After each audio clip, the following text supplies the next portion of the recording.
السلام علیکم ناظرین، میں ہوں نسرین بٹ اور آپ دیکھ رہے ہیں پروگرام دانشور۔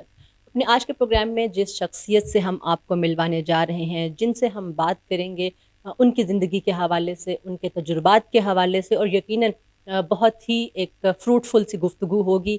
ہم بہت کچھ سیکھیں گے ان سے۔ ان کی جو پہچان ہے وہ ان کی شاعری ہے، اور شاعری ہی ان کا تعارف ہے۔ اور اپنے آج کے پروگرام میں ہم بالکل بھی ان کا نام نہیں بتائیں گے، صرف ایک نظم سے آغاز کریں گے پروگرام کا، تو چلیے سنتے ہیں۔ کسی کو کیا پتا ہم کیسے ہیں؟ کسی کو کیا پتا ہم کیسے ہیں؟ ہم ایسے ہی ہیں جیسے جلا ہوا وجود، جیسے تازہ زخم، جیسے دکھا ہوا دل۔ جو ہوا سے بھی دکھ جائے اور شبنم سے بھی۔ ہم نے بلانا چاہا، کوئی آیا نہیں، ہم نے لوٹانا چاہا، کوئی لوٹا نہیں، ہم نے تلاش کرنا چاہا، کوئی ملا نہیں۔ ہم نے گم کرنا چاہا، کوئی ہوا نہیں۔ کسی کو کیا پتا ہم کیسے ہیں؟ ہم ایسے ہی ہیں جیسے کوئی خالی لوٹائی گئی دعا۔ جیسے کوئی بے منزل مسافر، کسی کو کیا پتا ہم تو قیدی ہیں، ایسے قیدی جن کے وجود آزاد ہوں، تو روحیں قید ہو جائیں، جو آزادی کے خواب بھی دیکھیں۔ تو ہر طرف زنجیریں جھنجھنا اٹھیں۔ جی، فرحت عباس شاہ اس وقت ہمارے ساتھ ہیں، اور یہ ابھی آپ سن رہے تھے ان کی نظم بھی، اور جو پہچان ہے، بہت کم شعراء ایسے ہوتے ہیں جن کو ان کی شاعری سے پہچانا جاتا ہے۔ جب ہم نے شاعری کو نیا نیا پڑھنا شروع کیا، اور اس صنف میں ہم نے بھی کچھ طبع آزمائی کی، تو اس وقت دور تھا احمد فراز کا، امجد اسلام امجد کا، یا پھر جو کلاسیکل شعراء تھے ان کو ہم پڑھتے تھے، تو ان میں ایک نوجوان شاعر آتا ہے۔ مطلب ہمارے کانسیپٹس میں تھا کہ بابا جی ہوتے ہیں جو شاعری کیا کرتے ہیں، لیکن ایک نوجوان آتا ہے اور شاعری کرتا ہے اور پھر چھا جاتا ہے۔ تو فرحت عباس شاہ، السلام علیکم۔ جی وعلیکم السلام۔ بہت شکریہ، آپ نے ہمیں وقت دیا، اور مجھے بہت خوشی ہو رہی ہے کیونکہ ہم جن کو بچپن میں پڑھتے تھے آج میں ان کے ساتھ ہوں، اور یہ جو ابھی آپ نظم سن رہے تھے یہ میری بہت ہی پسندیدہ نظموں میں سے ایک تھی، جو مطلب فرسٹ ٹائم میں نے فرحت عباس شاہ سے جو میرا تعارف ہوا وہ اسی نظم کے تھرو ہوا تھا۔ تو بتائیے کہ کسی کو کیا پتا ہم کیسے ہیں، تو کیسے ہیں آپ؟ ہر انسان دو طرح کی زندگی جی رہا ہوتا ہے، ایک وہ جو لوگوں میں رہ کے معاشرے میں، سماج میں، فیملی میں، اور ایک کہیں وہ اپنے اندر جو زندگی گزار رہا ہوتا ہے۔ وہ فرق بھی ہوتا ہے، اگر فرق نہ ہو تو اسے کہتے ہیں اب نارمیلٹی۔ اور جو خوش قسمت لوگ ہوتے ہیں وہ باہر نارمل زندگی لوگوں کی طرح اپنے دکھوں کو، غموں کو، اپنی پریشانیوں کو چھپا کے وہ اسی طرح ہنستے کھیلتے ہیں، اور جو اپنی اداسی ہیں ان کے ساتھ اپنی ذات کے اندر بسر کرتے ہیں۔ تو شاعری ایک ایسا ذریعہ ہے جس میں آپ اپنے باطن کو، اپنی روح کو، اپنا جو آپ کے اندر کی ذات ہے اس کو بیان کرتے ہیں۔ اور میں تو ویسے شاعری سمجھتا ہی اسے ہوں کہ جب آپ اپنی کیفیات کو اور ان کے دباؤ میں آ کے، کیفیات کے دباؤ میں جب اظہار دیتے ہیں لفظوں میں، تو خود بھی تسلی ہوتی ہے، خوشی ہوتی ہے، اور ایک عجیب طرح کی طمانینت ہوتی ہے، اور جب دوسرے تک پہنچتی ہے تو اس میں بھی تاثیر اور برکت ضرور ہوتی ہے۔ جس کی بات آپ نے کی کہ یہ اچھی لگی، تو کہیں نہ کہیں وہ آپ سے ریلیٹ ہوئی تو اچھی لگی۔ آپ سے بھی پوچھنا چاہیے کہ آپ کا کیسے ہیں آپ؟ اسی نظم میں ہے کہ ایسے قیدی جن کی مطلب جو آزادی کے خواب بھی دیکھیں تو جو زنجیریں ہیں وہ جھنجھنا اٹھتی ہیں، تو اس کا کیا مطلب تھا؟ مطلب اتنی ڈیپتھ میں آپ کیا کہنا چاہ رہے تھے؟ دیکھیں، بہت ساری چیزیں ہمارے بس سے باہر ہوتی ہیں۔ مثال کے طور پہ میں آپ سے کوئی خوشی شیئر کرنا چاہوں، اور آپ میرے دوست بھی ہوں، میرے بڑے قریب بھی ہوں، اور آپ اس خوشی کی شدت کو یا اس کی ماہیت کو اس طرح نہ سمجھ سکیں جس طرح میں سمجھ رہا ہوں، اور آپ اس کو سرسری لیں کہ ہاں ٹھیک ہے تھوڑا خوش ہوا، تو ہمیں لگتا ہے کہ ہم ایک طرح کی آئسولیشن میں ہیں، تنہا ہیں، دوسرا اس طرح ہمارے ساتھ روح کی سطح پہ ساتھ نہیں ہے۔ اور اگر دکھ تو پھر کوئی سمجھتا بھی نہیں نا، دکھ جو ہے وہ کسی کے لیے سمجھنا بہت مشکل ہوتا ہے کہ وہ آپ ترس کھا لے گا، کوئی زیادہ سے زیادہ آپ کے لیے کوئی رشتہ ہے، قریبی ہے، مغموم ہو جائے گا، لیکن جو انسان کے اپنے اوپر بیت رہی ہوتی ہے اس کئی دفعہ اس شدت کو باہر کوئی محسوس نہیں کر سکتا۔ تو پھر یہ احساس ہوتا ہے کہ جیسے شاید ہم اپنے دکھوں اور اپنی خوشیوں کے اپنی کیفیات کے خود قیدی ہیں. مجھے ایک اور آپ کا وہ شعر یاد آ گیا کہ کہیں پرندے کہیں پر ہوا کی قید میں ہیں. دیکھیں قید، اب آج آپ اگر اس معاشرے کی بات کریں آج کل جو ہو رہا ہے، تو آپ نہ معاشی طور پہ آزاد ہیں، نہ آپ رشتوں میں آزاد ہیں. مثال کے طور پہ اب ایک گھر ہے جس میں بیٹیاں ہیں، بہنیں ہیں، بچیاں ہیں، ان کو وہ آزادی حاصل نہیں ہوتی جو لڑکوں کو ہوتی ہے. ایک مثال میں نے دی، میں تو لڑکا تھا، لیکن مجھے بھی لگتا تھا کہ میں مثلا بہت ساری میری آزادی جو ہے وہ بے بسی میں بدل جاتی ہے جب صرف میں ریسورسز نہ ہونے کی وجہ سے وہ نہیں کر پاتا جو میں کرنا چاہتا ہوں. مثلا میں کسی کی مدد کرنا چاہتا ہوں اور میں بے بس ہوں، میرے پاس جو ہے وہ وسائل نہیں ہے کہ میں اس کی مدد کر سکوں، یا میں کوئی اپنی خوشی کا کوئی سامان. تو وہ جو قید ہے نا، وہ دراصل بے بسی ہے کہ انسان قدم قدم پر مجھے لگتا ہے کہ وہ اتنی آزادی کے باوجود بھی بے بس ہے، اور جو وہ اس کی جو جائز خواہشات بھی پوری نہیں ہوتی. ابھی آپ نے معاشرے کا ذکر کیا، آپ نے مرد و خواتین کا ذکر کیا، قید کے حوالے سے بھی آپ نے ایک فلسفہ دیا. تو ہمارے ہاں سماج میں یہ جو مختلف رویے ہمیں دکھائی دیتے ہیں، رشتوں میں رویے دکھائی دیتے ہیں، آپ چونکہ شاعر ہیں اور حساس طبیعت ہوتی ہے شعراء کی، تو آپ ان کو کیسے دیکھتے ہیں کہ ہم لوگوں کی جو فیملی سسٹمز ہیں وہ اس طرح سے اب مضبوط دکھائی نہیں دیتے ہیں؟ تو کیا وجہ ہے اس کی؟ اس کی وجہ یہ ہے کہ ہم دن بدن مادیت کی قید میں آتے جا رہے ہیں. ہاں، مادیت کی اتنے ہم اس تسلط میں آ گئے ہیں کہ ہمیں جو ہے نا رشتے ہمارے لیے سیکنڈری بنائے جا رہے ہیں، سیکنڈری ہوتے جا رہے ہیں. کہ اگر معاشی طور پہ ہم آزاد نہیں ہیں، مثال ہے، تو وہ جو معیشت کی قید ہے یا جو پابندی ہے یا محدود ہونا ہے اس کا، وہ کہیں نہ کہیں جو ہے وہ زندگی میں، رشتوں میں وہ دراڑیں پیدا ہونا شروع ہو جاتی ہیں. تو چونکہ اس وقت تو ماحول، اگر میں زیادہ اس کو وسیع بات کروں تو ہمیں فیملی سسٹم ہمارا بریک کیا گیا ہے. آج بھی ہم ویسٹ سے تو زیادہ سٹرونگ ہے، لیکن ویسٹ میں بھی ایک وقت تھا کہ فیملی سسٹم بہت طاقتور تھا. وہاں پہ بریک کر دیا گیا. ماں کو نہیں پتا، بیٹا جیسے ہی بڑا ہوتا ہے، بالغ ہوتا ہے، بیٹی ہوتی ہے، تو وہ ان کو کہتے ہیں بھائی ٹھیک ہے اب آپ اپنے اوپر. ہمارے ہاں پھر بھی ابھی وہ موجود ہے کہ اپنے ماں باپ کو ہم اپنے پاس رکھتے ہیں، ان کی خدمت کرتے ہیں. باہر اولڈ ہاؤسز کھل گئے ہم سے زیادہ، کہ باپ اگر بیمار ہے، 80 سال 90 سال کی عمر ہے، تو اولاد کبھی کبھی ہاسپٹل میں آ کے دیکھ لے گی. یا یہاں بھی ایسے ہیں کہ کوئی ذہنی مریض ہو جاتا ہے ماں باپ میں سے، تو وہ لوگ اسے پاگل خانے میں داخل کرا دیتے ہیں، اور پھر کبھی دل کرے چکر لگا لیے. تو یہ رشتوں کو، ہمارے تو مشرق میں رشتوں کی بڑی اہمیت تھی اور ابھی بھی ہے، لیکن جو ہمارے اوپر چیزیں جو ہے وہ امپوز کی جا رہی ہیں، وہ ہمارے فیملی سسٹم کو بھی وہ بریک کرتی جا رہی ہیں. اور اس میں زیادہ جو ہے اس کا اثر، اور جو پیچھے سمجھ لیں کہ جو چیز فورس ہے ہمیں مجبور کر رہی ہے، وہ مادیت پرستی ہے. تو اچھا، مادیت، ابھی بہت سی چیزیں ایسی ہیں ہمارے ہاں ابھی بھی، شاید وقت کے ساتھ ساتھ یہ چیزیں ہم نے انوالو کر لیں، ہم خود ہو گئے کہ رشتہ نہیں آتا تنگ گلیوں میں. تو یہ ہماری مجبوری ہے. تو کس حد تک ہم اس مجبوری کو آپٹ کر سکتے ہیں؟ کرنا چاہیے، نہیں کرنا چاہیے، کیا کریں؟ پھر وہی بات آ گئی ہے کہ یہ تو لوگوں کے اوپر ہے کہ ہم اگر اپنے لیے یہ سمجھتے ہیں کہ ہمارا تنگ گلیوں میں رشتہ آنا چاہیے، تو جب ہم کہیں سے رشتہ دیکھنے جاتے ہیں تو پھر ہم بھی تنگ گلیاں نہ دیکھیں. یہ تو وہ بات ہے کہ جس میں سارا ایک اجتماعی شعور کی ضرورت ہے، اجتماعی مزاج کی ضرورت ہے.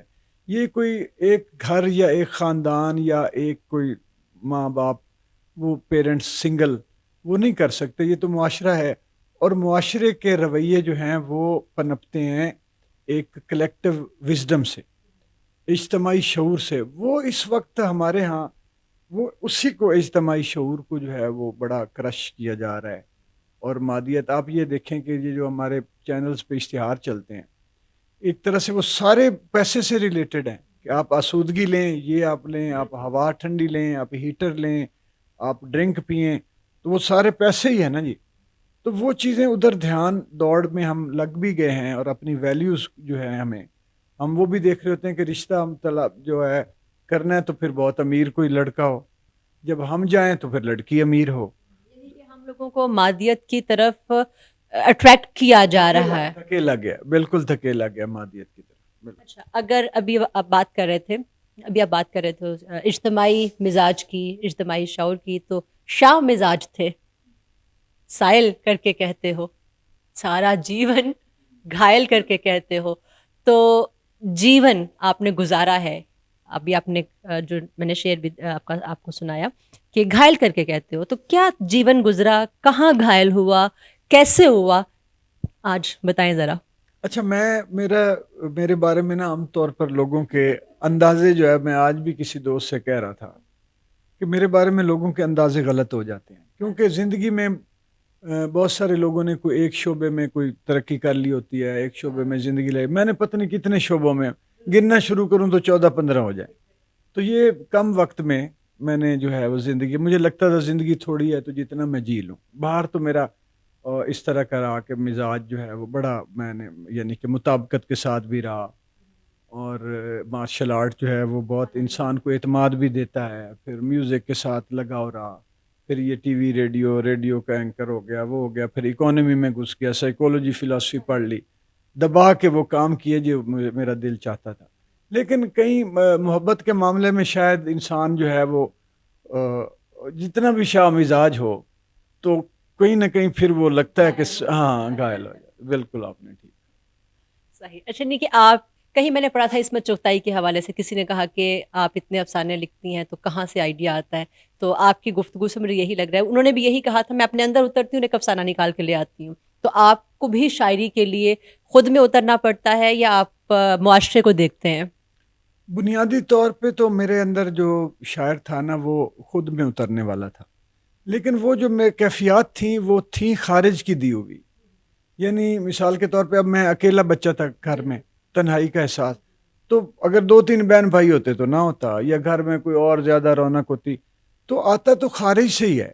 کچھ مزاج ایسے ہوتے ہیں جو بہت جلدی ریسیو کرتے ہیں، سینسٹیو جسے کہہ لیں.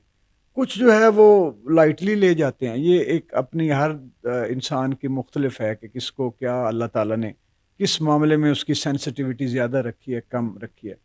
تو باطنی طور پہ میں بہت زیادہ سینسٹیو ہونے کے باوجود، اور خارجی طور پہ میں بہت زیادہ ہنس مکھ اور بہت زیادہ جو ہے وہ ایکٹیو، بہت بلکہ پرو ایکٹیو. اور زندگی میں نے عملی زندگی میں حصہ لیا ہے، اساتذہ اچھے ملے اور دوست اچھے ملے، میں اچھے شعبوں میں پڑھا، اور جتنا مینٹل ایکسرسائز میری تھی کہ دکھ کی جو ریاضت جسے میں کہتا ہوں، اتنی میری فزیکلی، پھر میں وہ مارشل آرٹ میں جب گیا تو پورے جنون کے ساتھ، اور اس کا بھی میکسیمم شعبے میں نے ایک کی بجائے اختیار کیے.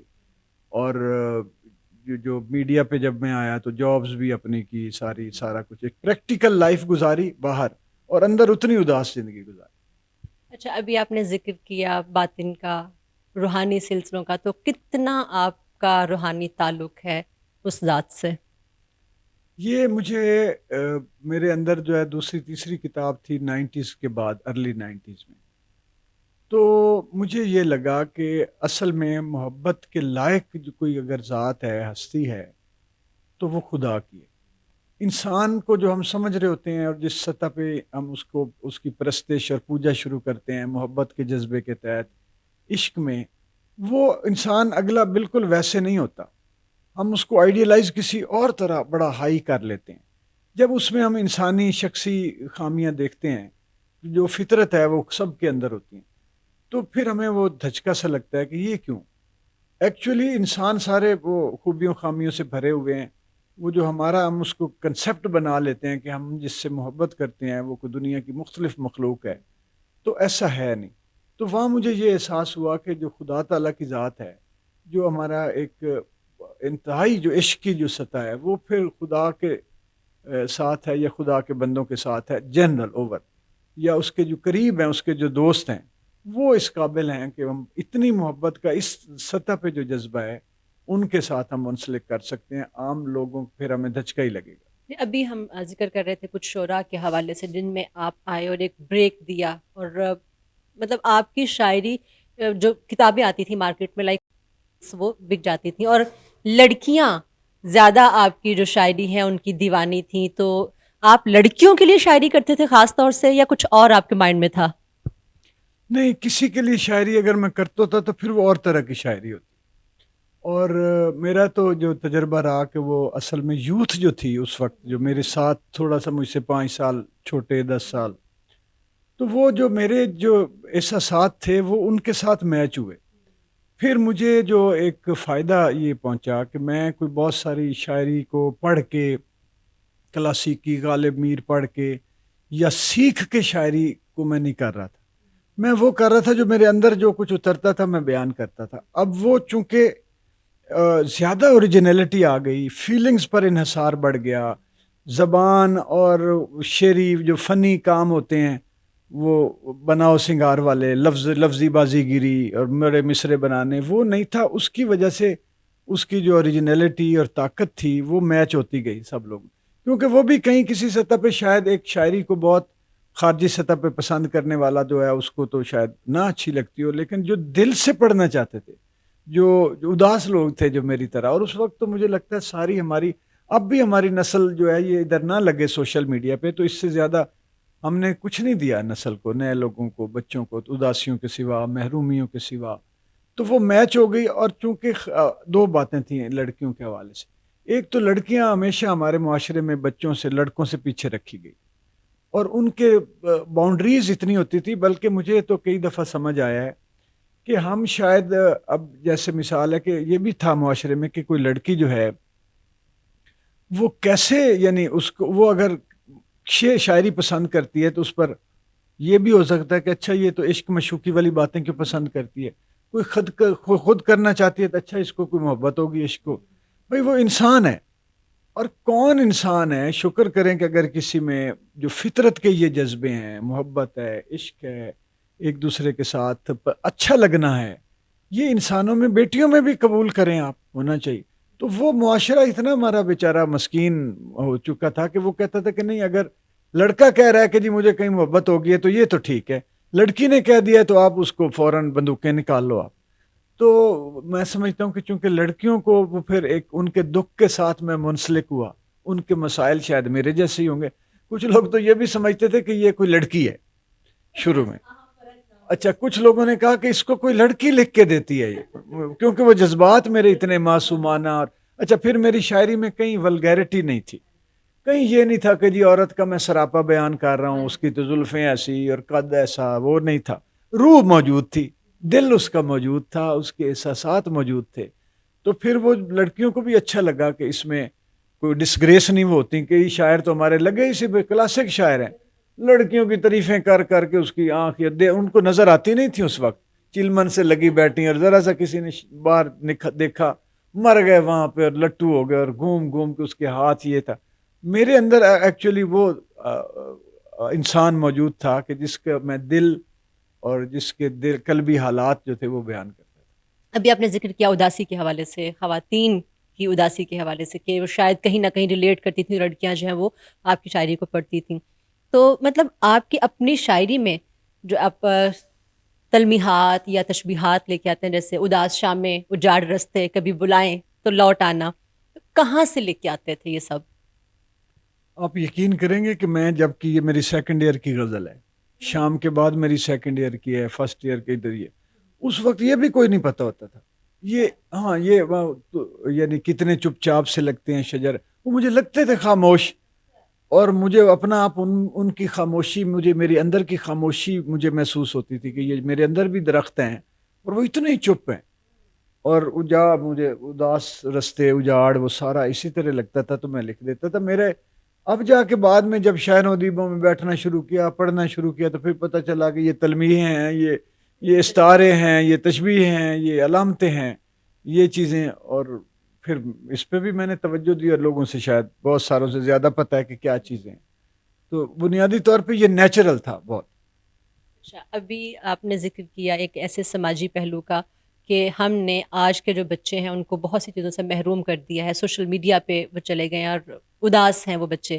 تو آپ کو کیا لگتا ہے کہ سوشل میڈیا بچوں کو کیوں اداس کر رہا ہے؟ مطلب یہ میں نے ایک نئی اصطلاح آپ سے سنی ہے، تو کیا آپ کا اس بات کے پیچھے، کیسے بچے اداس کیسے ہو رہے ہیں آج؟ نہیں، میں نے کہا کہ اگر سوشل میڈیا نے ان کو انگیج نہ کر لیا ہوتا اللہ تلالے کاموں میں، تو پھر وہ زیادہ اپنے آپ کو اکیلے اور زیادہ اداس محسوس کرتے. ابھی ان کو ہوش نہیں ہے. ابھی کوئی لگا ہوا ہے کہ اپنی ویڈیو بنا رہے ہیں، کوئی سن رہے ہیں، کوئی دیکھ رہے ہیں ٹک ٹاک، وہ مزے مزے ان کو مصروفیت مل گئی ہے. لیکن یہ مصروفیت اس لیے خطرناک ہے کہ اس میں ہماری اپنی جو بچوں کی جو گرومنگ ہونی چاہیے، ان کے اندر خاص طور پر انالیٹیکل تھنکنگ پیدا ہونی چاہیے بچوں میں. تجزیاتی فکر کے وہ حالات کا تجزیہ کریں ذاتی طور پر، اور ان کے بارے میں مشاہدہ کریں، اور ان کو ان کی جو اونچ نیچ ہے چیزوں کی، جو بگاڑ ہے، جو سنوار ہے، ان کو دیکھنے کے اور علیحدہ کرنے کے قابل ہو جائیں. وہ ہمارے کورسز میں بھی وہ چیز ایلیمنٹ ختم کر دیا گیا ایجوکیشن میں. ایجوکیشن رہ گئی نوکری کے لیے، اور ایجوکیشن کو بھی پھر انہوں نے مادیت سے جوڑ دیا. تو یہ چیزیں جو ہیں وہ بچے آج نہیں تو کل پھر جو ہے وہ کہیں نہ کہیں اداس تو ہوں گے پھر جب سوچیں گے. یا پھر اداسی کی جو شدت ہے، جو جذبات کی نفاست ہے، جو ان کی جمالیات ہے انسان کے اندر، وہ اس کی جو ہے اس کا مرتبہ کم ہو جائے گا، شدت کم ہو جائے گی، لیول نہیں رہے گا وہ. تو پھر وہ بالکل جانوروں کے اور قریب ہو جائیں گے. اچھا، ابھی اسی کو ہم اور آگے بڑھاتے ہیں کہ آپ سوشل میڈیا پہ دیکھیں تو ہمیں بہت سے شاعر وہاں پہ بھی دکھائی دیتے ہیں، آپ خود کی بھی نظر سے ہوں گے. تو سوشل میڈیا نے ہمارے ہاں شاعری کا مزاج بھی خراب کیا ہے. تو اس کو ہم کس طرح سے، کیونکہ بہت یہ شاعری جو ہے کوئی انسٹیٹیوٹ سے آپ سیکھ نہیں سکتے ہیں، اور سوشل میڈیا ایک طرح سے دیکھا جائے، فیس بک خاص طور سے ایک پورے کا پورا وہ استاد انسٹیٹیوٹ بن گیا ہوا ہے. تو ایسے بچوں کی رہنمائی، ایسے بچوں کے لیے گرومنگ کچھ اس حوالے سے، کیونکہ آنے والے وقت میں تو پھر اردو بالکل ہو جائے گی. یہ بڑا آپ نے بہترین سوال کیا. اصل میں صرف سوشل میڈیا جو ہے وہ اس کو میں بلیم نہیں دوں گا. سوشل میڈیا کو یوز کرتے ہوئے کچھ ایسی فورسز بھی ہیں جو دانستہ ہمیں اس طرح کی شاعری اور اس طرح کے میوزک کی طرف بچوں کو لگا رہی ہیں. وہ باقاعدہ کچھ شاعروں کو، چیپ شاعروں کو بلایا جاتا ہے، ان سے کہا جاتا ہے کہ آپ کوئی اس طرح انٹرٹین کریں گے آپ. اس کے بعد ان پر پیسہ لگایا جاتا ہے اور ان کو وائرل کر کے آئیڈیلزم کا آئیڈیل بنایا جاتا ہے تاکہ لوگ فالو کریں. اور وہ اس سے پھر وہ ان کی جو ذوق کی سطح ہے وہ اس کو یعنی کہ نقصان پہنچایا جائے، ہٹ کیا جاتا ہے. اس میں اب میں تو یہ کہوں گا، میں نے بلکہ شروع بھی کیا سوشل میڈیا پہ بھی. کوئی اس شاعری کو شاعری تو سکھا نہیں سکتا بندہ، لیکن جو اس کی ٹیکنیک چیزیں ہیں وہ سیکھنا پڑتی ہیں. تو اس کا ایک جس طرح میوزک بھی سکھایا جا رہا ہے، تو میں نے کچھ کلاسز شروع کی بھی ہوئی ہیں، اور اس میں ایک دو لوگ بہت بریلینٹ نکلے ہیں. اور یعنی اگر 10 میں سے 2 لوگ نکل آئیں جو ساتھ ساتھ شامل بھی رہیں کریں، تو ایک تو میں نے سلسلہ شروع کیا. دوسرا میں لوگوں سے بھی کہتا ہوں کہ جو اچھے اساتذہ ہیں، لیکن اب شاعروں میں بھی ایسے ایسے بڑھ صاحبہ لوگ آ گئے ہیں کہ جو شاعر نہیں ہیں. مذہبی لوگوں میں آ گئے ہیں جو مذہبی لوگ نہیں ہیں. صوفی بن گئے ہیں جو صوفی نہیں. اب یہ جو اس طرح کی جال سازی ہے اور مصنوعی پن ہے، یہ زیادہ خطرناک. کہ ہم ایک شاعر ہے، اس نے اپنے آپ کو بتایا کہ مجھے شاعری کا اتنا پتہ ہے، میں یہ ہوں. لیکن پتہ چلتا ہے کہ وہ اندر سے محروم ہے شاعری سے. لوگوں کے خیال چوری کر لیتا ہے اس کو بنا سنوار کے لفظوں میں، اور پھر وہ لوگوں کو یہی بتاتا ہے کہ خیال نہیں ہوتے کسی کے ایک کے، یہی ہوتے ہیں، چلتے رہتے ہیں. اور آپ جو ہے لفظ بنائیں، آپ اس کو مصرے کو یوں کریں. پھر وہ ان تعلقات کو، بچوں کو پھر وہ یوز کرتا ہے مشاعروں کے لیے، اپنے مفادات پر فوکس ہے. تو وہ ایک پورے معاشرے کو نقصان پہنچا رہا ہوتا ہے. بڑے نام آپ نے میں نہیں لوں گا، لیکن میں آپ کو بتاؤں کہ جن لوگوں کے ہم نام دیکھتے ہیں، بڑے بڑے شاعر پاپولر بھی ہوئے، قد ہے، صدارتیں آپ کو، اور میں نے ان کو اتنا چیپ دیکھا ہے پیسے اور مفاد کے معاملے میں کہ شاید عام ایک جیب کترا بھی نہ ہو، کہ وہ ایک جیب کترے سے زیادہ شارپنس سے کسی بندے کو قابو کر کے اس میں سے کوئی فائدہ اچک کے لے جاتے. اب جب یہ شاعر، ان کو میں تو صرف شاید واحد آدمی ہوں یا چند اور لوگ ہیں جو ان کو ایکسپوز بھی کرتے رہے ہیں، ان کے نام لکھ کے بھی، لیکن مقصد ہے یہ عمل جاری رہنا چاہیے. اور ابھی میں ایک تھیری پہ کام کر رہا ہوں، ادراکی تنقید کے اوپر، جس کا میں نے پہلا اصول ہی یہ رکھا ہے کہ آپ مصنوعی اور حقیقی ادب میں جو ہے وہ آپ کو پہلے اس کو کیٹیگرائز کرنا ہوگا، نشاندہی کرنی ہوگی، تفریق کرنی ہوگی کہ یہ حقیقی ادب ہے اور یہ مصنوعی. اسی طرح یہ کوئی حقیقی تخلیق کار ہے یا مصنوعی. اس میں تو کوئی شک نہیں ہے. ابھی سوشل میڈیا کی جو بات کریں تو اس میں بھی بہت سے آپ کی بات کو میں سیکنڈ کر رہی ہوں کہ اچھے خاصے میچور لوگ جو ہیں وہ بھی شاعری میں جو ہے وہ توازمائی کر رہے ہوتے ہیں، لیکن وہ شعر کی کوئی فارم ہمیں بالکل بھی سمجھ میں نہیں آتی ہے. اور ابھی آپ نے ذکر کیا جو ہے شاعری حقیقت کے حوالے سے اور جو آورد کے حوالے سے جو آپ بات کر رہے تھے، تو حقیقت دراصل فرحت عباس شاہ کے نزدیک کیا ہے؟ حقیقت کی بھی قسمیں بڑی. ایک حقیقت مطلقہ ہے جسے ہم الٹیمیٹ ریالٹی کہتے ہیں، گاڈ کہتے ہیں، الٹیمیٹ ٹروتھ کہتے ہیں. ایک حقیقت بعض اوقات ہم سمجھ رہے ہوتے ہیں کہ شاید یہ ہے، وہ نہیں ہوتی، اور دکھایا کچھ اور جا رہا ہوتا ہے کچھ اور. تو میرے نزدیک حقیقت یہ ہے کہ آپ انسان جو ہے وہ جتنا بناوٹوں سے پاک ہو سکے، جتنا وہ اپنے آپ کو بالکل نیچرل رکھے، معاشرے کی ویلیوز کی پاسداری کرتے ہوئے، علم حاصل کرتے ہوئے، سوچتے ہوئے، سمجھتے ہوئے، بناوٹوں سے جتنا علائشوں سے پاک ہوتا جائے گا وہ حقیقت کے نزدیک ہوتا جائے گا. ابھی آپ نے بناوٹ سے پاک ہونے کی بات کی ہے. سوسائٹی میں اس سے پہلے بھی آپ بات کر رہے تھے ملمہ کاری کے حوالے سے کہ ہم لوگوں نے خود پہ چڑھا لیے ہوئے ماسک چڑھا رکھے ہیں. تو اس معاشرے میں رہتے ہوئے بہت سی چیزیں ایسی ہیں جس میں شاید ہم مجبوراً بھی ماسک پہنتے ہیں. تو کیسے اتارے جائیں ماسک؟ کیسے ہم جو ہے یہ مصنوعی پن ختم کر سکتے ہیں؟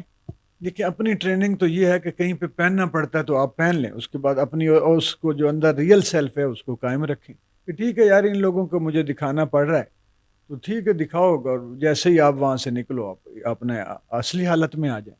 اچھا، ابھی ہم بات کر رہے تھے، آپ نے کہا کہ باہر جائیں تو اتار دیں ماسک اور جہاں پہ آپ کو ضرورت پڑتی ہے پہن لیں. تو ہم نے جب آپ کو دیکھا بالکل ینگ تھے جب آپ نے اس فیلڈ میں قدم رکھا، تو آپ کو کس طرح کا جو رویہ ہے اپنے اطراف میں دیکھنے کو ملا کہ ایک بالکل روایت سے ہٹ کے شاعری کر رہے ہیں؟ تو اس زمانے کے جو شعراء تھے، کچھ کمپٹیشن تھا، کیا تھا؟ پہلے تو ان کو میری پاپولیرٹی جو تھی نا وہ ہضم نہیں ہوئی، وہ معدے خراب ہوئے ان کے. اور اس کے بعد جب میں نے محسوس کیا کہ یہ جن شاعروں، ان کی جو کتابوں میں پڑھتا رہا ہوں کہ یہ بڑے انسان کے بچے ہیں، بندے دے پتر نے، وہ بالکل یہ اپنے انسانی کردار معاشرے میں یہ ایسے نہیں ہیں. تو میں نے ریئیکٹ بھی کیا کہ آپ لکھتے اور ہیں اور اندر سے اور ہیں، باہر سے اور ہیں. تو پھر میرا ریئیکشن ان کو جو ہے وہ چبھا. میں تو ایک عام سادہ آدمی کی طرح بچے کی طرح ریئیکٹ کر رہا تھا کہ انکل یہ ٹھیک نہیں ہے، انکل آپ جھوٹ بول رہے ہیں. بچے کو اس وقت پتہ ہی نہیں تھا کہ انکل کی عادت ہے بیٹا یہ اسی طرح ہی ساری زندگی ہوگی بولتے ہو. تو یہ انہوں نے ریئیکشن، پھر میں نے کام اتنا زیادہ کیا، اللہ نے کروایا اتنا زیادہ کہ اتنی کتابیں اور ایسی ایسی نظمیں وہ لکھی جو ابھی تک ان کی سمجھ سے بھی باہر ہے. موت زدہ ہے، سرابی ہے، 21ویں صدی کی پہلی نظم، محبت کی آخری ادھوری نظم، روگ. یہ انٹرنیشنل لٹریچر میں اس طرح کی نظمیں نہیں ملتی. اب وہ ایک تو ان کی کیپیسٹی سے بھی باہر کی بات ہے، ان کی پاس وہ دانش ہی نہیں ہے کہ ان نظموں کو سمجھ سکیں یا ان کو. پھر ان کو یہ ہو گیا کہ ایک بندہ لڑکا سا ہمارے سامنے موجود ہے اور ہم اس کو کیسے کہیں کہ یہ بڑا شاعر ہے. تو یہ تکلیف شروع ہو گئی. انہوں نے پھر ریئیکٹ کیا کہ کسی طرح اس کو اب ہم دبوچیں، سائیڈ لائن کریں، اس کے خلاف پروپیگنڈا کریں، یہ تو جی ننجا ہے، یہ تو جی لڑاکا ہے، یہ تو جی پاپولر و لڑکیوں غیر سنجیدہ شاعر ہے. لیکن میری مارشل آرٹ کی جو ٹریننگ تھی وہ اس نے مجھے اعتماد بھی دیا، صبر بھی دیا، اور واریر بھی میں تھا کہ میں ان کو کے ساتھ آگے ٹکراؤں گا. میں نے پھر وہ ان کے اوپر جو ہے وہ ان کو ایکسپوز کرنا شروع کیا، کتابیں لکھیں، دیباچے لکھے، انٹرویوز میں شور مچائی. اور جن جن چیزوں کو یہ سمجھ رہے تھے کہ ان کی طاقت ہے کہ جی مشاعروں میں نہ آئے، اس کا کتابوں میں ذکر نہ ہو، اس کو ہم تحقیق نہ اس پر ہونے دیں، اس کی میں نے پرواہ نہیں کی. میں نے کہا اگر کلام میں میری طاقت ہوگی تو یہ آج کر لیں گے، کل کر لیں گے، پرسوں تو وہ نکل آئے گا. تو میں نے پھر یہ جو ایک فائٹ مجھے کرنا پڑی، اور میں نے کمپرومائز نہیں کیا. جب میں آپ کو کہہ رہا ہوں نا کہ آپ بے شک چڑھا لیں، کیونکہ میں بھی کچھ لوگ، ہر بندہ میری طرح اتنا نہیں واریر ہو سکتا، فائٹر. میں نے کمپرومائزز نہیں کیے، میں اپنی زندگی مشکلات سہ لیں. کوئی بہت میں نے دوڑ نہیں لگائی کہ مجھے بڑے بڑے چانسز بھی ملے تو میں نے ان کو اویل نہیں کیا کہ میں سرمایہ دار ہو جاؤں اور بڑی مجھے شہرت ہو جائے، یہ ہو جائے. تو میں ان چیزوں سے ہٹ کے اپنے اس کام کو لگا رہا کہ جو ابھی مجھے تو پچھلے نا 100 سال میں ایسا کام نظر آتا ہے نا اگلے 100 سال میں جو اللہ نے مجھ سے کروا دی. اچھا، باغی تھے؟ نہ بہت. میرے تو اوپر زبیر رانا صاحب کی ایک کتاب ہے باغی شاعر کے نام سے. انہوں نے لکھا ہے اس میں کہ اس نے ہر بے انصافی کے خلاف بغاوت کا علم بلند کیا اپنی شاعری. ابھی آپ نے کہا کہ آپ واریر تھے، تو آپ نے سماج سے بغاوت کی، سماج سے لڑائی کی. کس آپ کے جو مخالفین تھے وہ کون تھے؟ دیکھیں مخالفین تو جس کام میں بھی بندہ تھوڑا سا بریلینٹ ہے، ہمارا معاشرہ ایسا ہو گیا ہے کہ وہ مخالفین اسی کام میں پیدا ہو جاتے ہیں. میں ابھی چونکہ شاعری کے پرسپیکٹو میں بات ہو رہی تھی، میں تو شاعروں کی بات کر رہا تھا. اچھا، سماج سے بغاوت نہیں میں نے کی کبھی.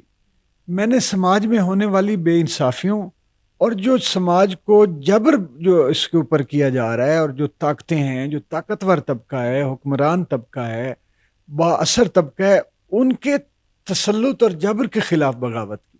ان کو ابھی تسلیم نہیں کیا میں نے. اور میں نے یہ دیکھیں ایک شاعر ادیب جو ہے، میری جو فائٹ ہے میری جو وار ہوگی وہ میں اپنی اس فکر سے کروں گا، اپنی شاعری کے ذریعے کروں گا، اپنے مکالمے کے ذریعے کروں گا. تو وہ میں نے کی. ابھی آپ بات کر رہے ہیں کہ آپ نے سماج میں مطلب ان لوگوں کے خلاف لکھا یا ان سے آپ نے بغاوت کی یا ان کے خلاف جنگ کی جو سماجی آپ کو رویے اگینسٹ دکھائی دیے. تو آپ کو کیا لگتا ہے کہ جو آپ نے لکھا اس کا کہیں امپیکٹ دکھائی دیا آپ کو سماج میں، معاشرے میں، کہیں پازیٹیوٹی دکھائی دی جو آپ نے پروڈیوس کی؟ مجھے بہت زیادہ یہ ملا نظر آیا. اس کی وجہ یہ ہے کہ جو جبر مسلط کرنے والی فورسز ہیں وہ میرے سے کہیں زیادہ طاقتور ہیں، لیکن میری شاعری کا لوگوں تک پہنچنا اور پسند کرنا جو ہے وہ مجھے فیڈ بیک تھا میرے لیے کہ میرا نہیں خیال کہ تاریخ میں اتنی زیادہ کسی کو پذیرائی ملی ہو. تو وہ جو دل جڑتے گئے میرے ساتھ وہ میرا فیڈ بیک تھا. دل اسی کا جڑے گا جو جس کی سوچ میرے جیسی ہے. اور پھر لوگوں نے مجھے بتایا کہ کئی لوگوں نے تو مجھے یہ کہا کہ آپ کی شاعری نے ہماری زندگی بدل دی.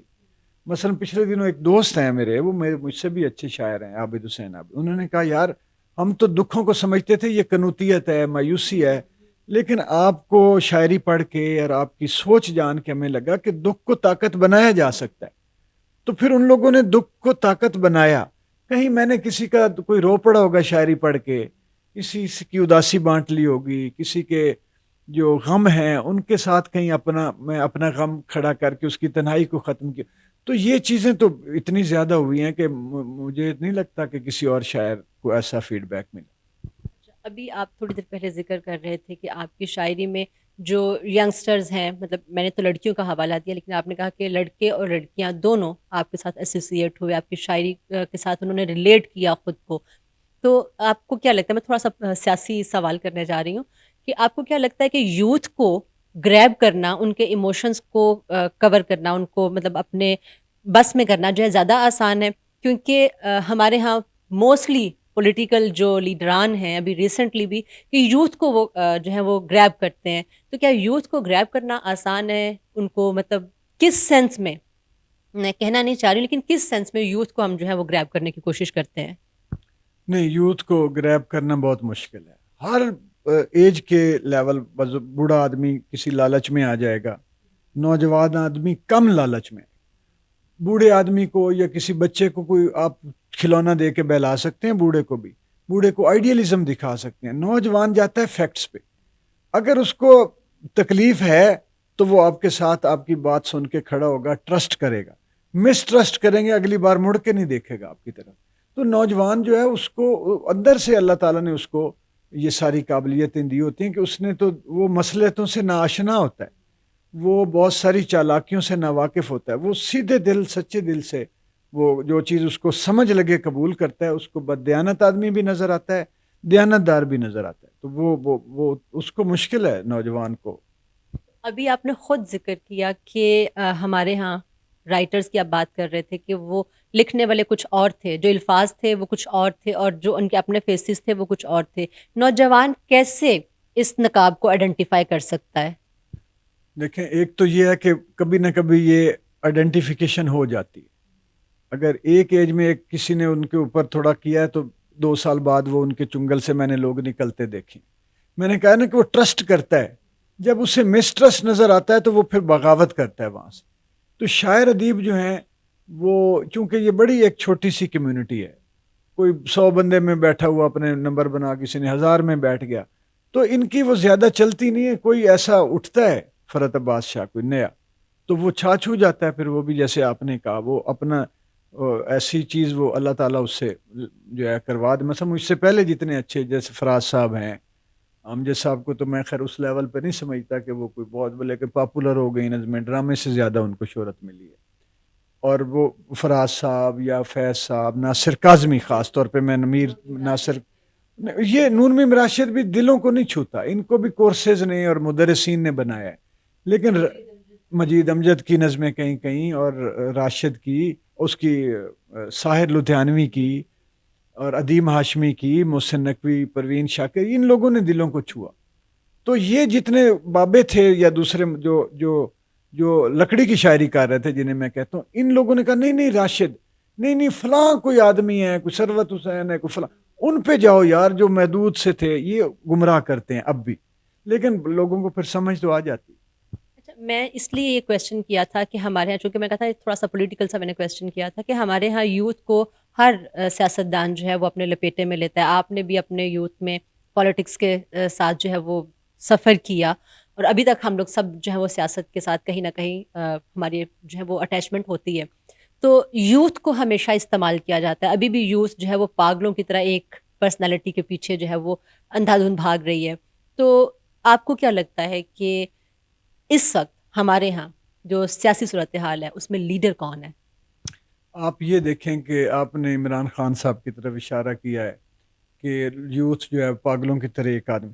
آپ مجھے یہ بتائیں کہ عمران خان کے علاوہ ہمارے باقی لیڈرز کو آپ دیکھیں، ان سے لوگوں نے دھوکے کھائے ہیں، ان کی کرپشنز سامنے آئی ہیں، ان کے جھوٹے وعدے سامنے آئے ہیں. اب لوگوں کو آخری امید وہ نظر آ رہا ہے. اگر عمران خان جیسے، میں ان کے ساتھ جو ہے وہ میں 100 دفعہ اختلاف بھی کر لیتا ہوں، میرے ویڈیو میسیجز بڑے وائرل ہوتے ہیں، جب جیسے ریاست مدینہ کا آغاز انہوں نے کیا تو میں نے کہا مشکل کام ہے اور یہ آپ کی ٹیم کے بس کی تو نہیں ہے.